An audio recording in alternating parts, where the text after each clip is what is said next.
in this edition of RPP News. An equine mystery. Dumpers are done in. And reserve costs skyrocket.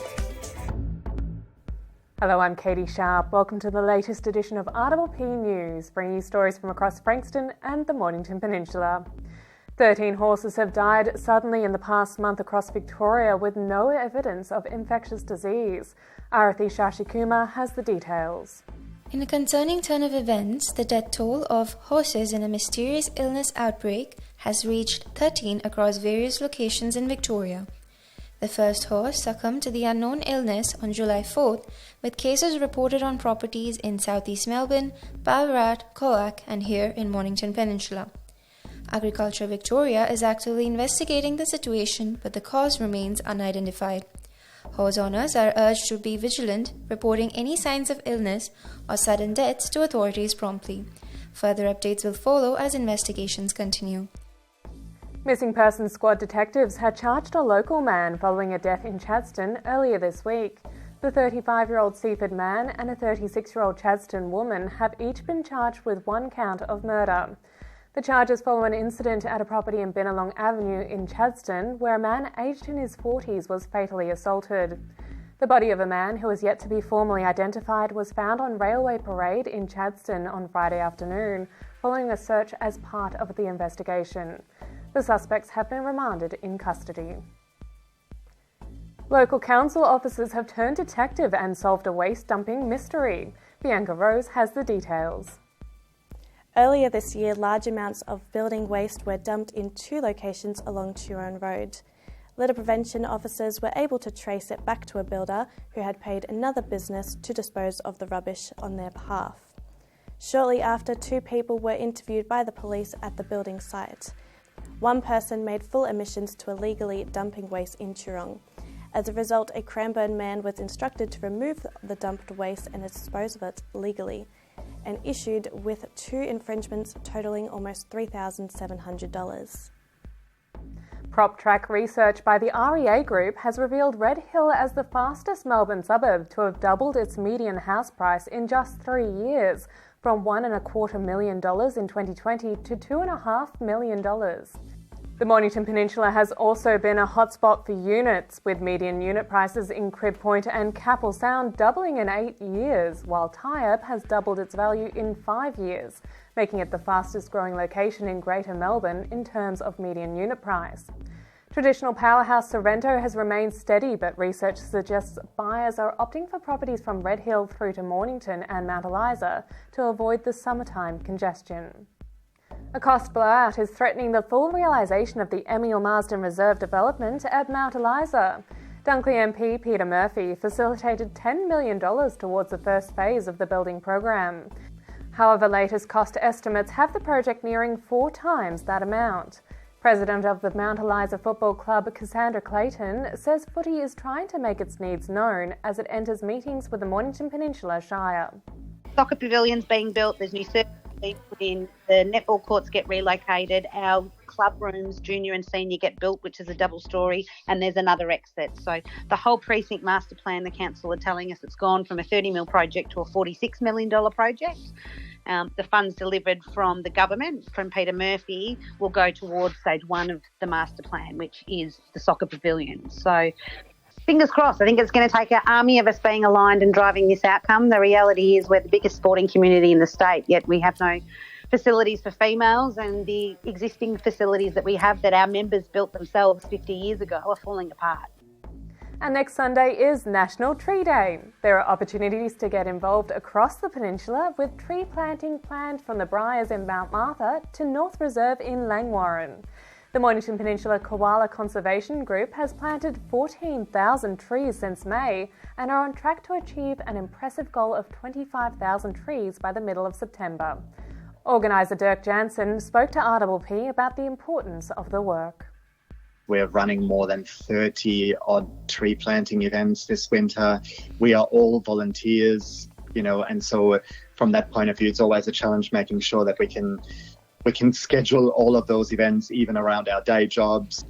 Definitely tree canopy on the Mornington Peninsula is still a challenge. So there's less than 30% tree canopy left across the entire peninsula. That percentage is higher, for example, in areas like Red Hill, that is, very heavily treed. But a lot of areas, mature trees and, indigenous vegetation is very, very quickly disappearing. And I think urbanisation from Greater Melbourne is definitely sneaking into the Mornington Peninsula. After the break, we go to David Robertson with the Bendigo Bank Market Update. Battery World now open in Mornington. We know batteries.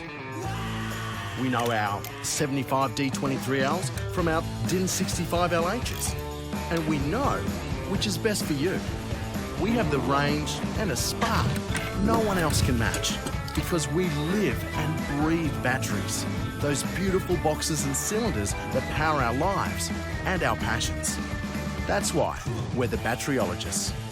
We're Battery World. Battery World Shop 1, 43 Mornington Tyre Road, Mornington. With interest rates on the rise, there's never been a better time to review your home loan. And there's never been a better bank to help you. Whether you're a new or existing Bendigo Bank customer, book an appointment for a home loan health check today. Established in 1988, Progress Signs has been servicing the local community for 30 years.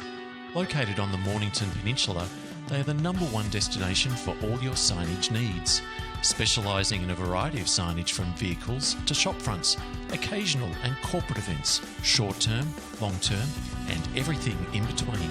If it's signs you need, be it large or small, Progress Signs is the place to call.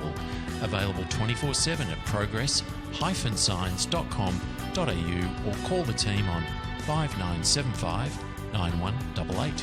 Thinking signs? Think Progress Signs, a station sponsor.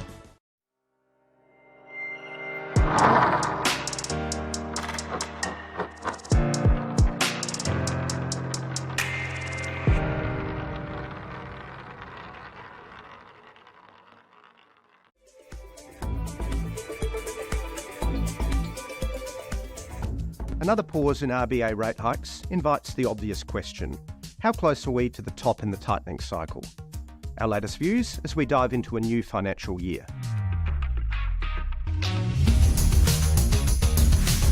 The welcome pause in the hiking cycle at 4.1% in July was made possible by the latest monthly inflation data, showing annualised CPI had fallen from 6.8% to 5.6% in just 1 month.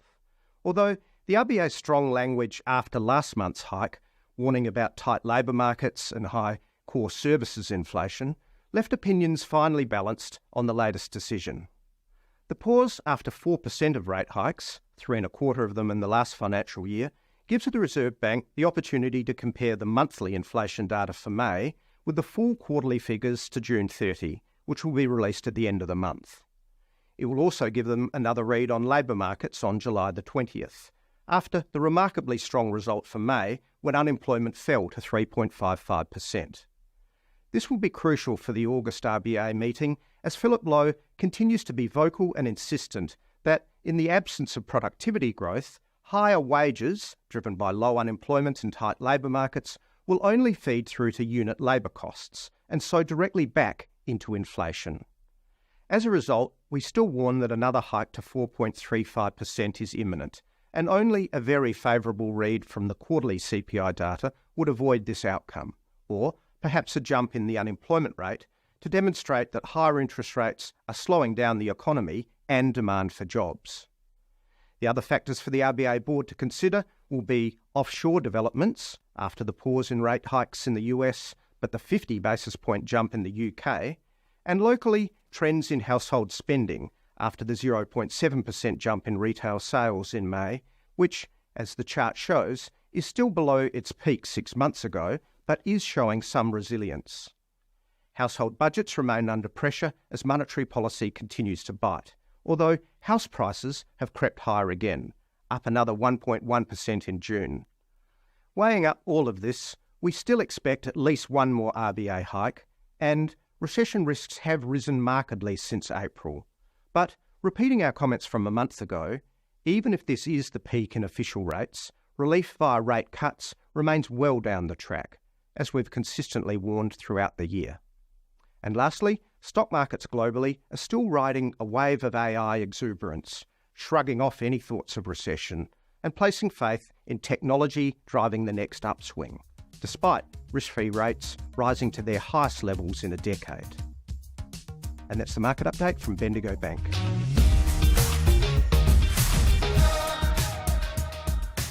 We go now to Bianca with this week's weather report. Hello, I'm Bianca and welcome to this week's RPP weather update. While the last few days have been a bit sunny with chilly winds, let's dive into this week's details to see if this trend will continue. Today, Sunday the 23rd of July, should bring us a very cloudy day with a little rain over the Mornington Peninsula. We should reach a low of 7 and a high of 13. Monday brings us another mostly cloudy day. We should experience a low of 8 and a cool top of 14. Tuesday will bring us no rain with some cloud cover. We can expect a top of 14 and a low of 9. Wednesday sees the sun returning with a chilly low of 6 and a high of 13. Thursday sees the sun continuing to shine. We should reach a high of 15 and a low of 7. Friday brings us a mostly cloudy, cold day with the return of the rain. We can expect a top of 16 and a low of 10. And finally, Saturday will bring us a mostly cloudy day with little to no rain. We should reach a high of 14 and a low of 9. Well, that's all for this week. Try to stay warm and I will see you again next week with another RPP weather update. And now to our surf guru Muzz for the surf report. Hi and welcome to this week's Mornington Peninsula surf report. So we've had a couple of really good weeks of waves in Western Port, you know, 1 or 2 really good days in the mix, but basically 12 to 13 days straight. Sort of 2 foot, 3 foot offshore conditions and so everyone was slowly getting surfed out. The crowds were thinning out, the water is cold. But unfortunately, looks like that's come to an end for a little bit now. Swells dropped out, and it looks like we're going to go around to the southwest later on today or tomorrow, and then even around to the south, which wind hasn't been around that way for a while. But swell's small today, but it is going to push up a little bit, but it's not going to get really, really massive. And it looks like conditions won't really improve till about Tuesday or Wednesday next week. Should get around, go back around to that west, maybe more west-southwest wind and a little bit of swell. So we could be back in Western Port. But yeah, after the past 2 weeks, it's not bad to have a little bit of a rest and a recovery. And, you know, there'll be more waves. We're coming into the latter half of winter, and you know, August is always a pretty consistent month for surf, and so is September. But you know, it's been a good run, and hopefully there'll be more waves, so you should get in the water later in the week, or if you're really desperate, maybe Saturday or even Sunday morning. All right, so hopefully I will talk to you next week, and have a good week. See ya. And that's all from our team here at RPP News, serving the community with stories that matter to you. Keep watching and do tell your friends.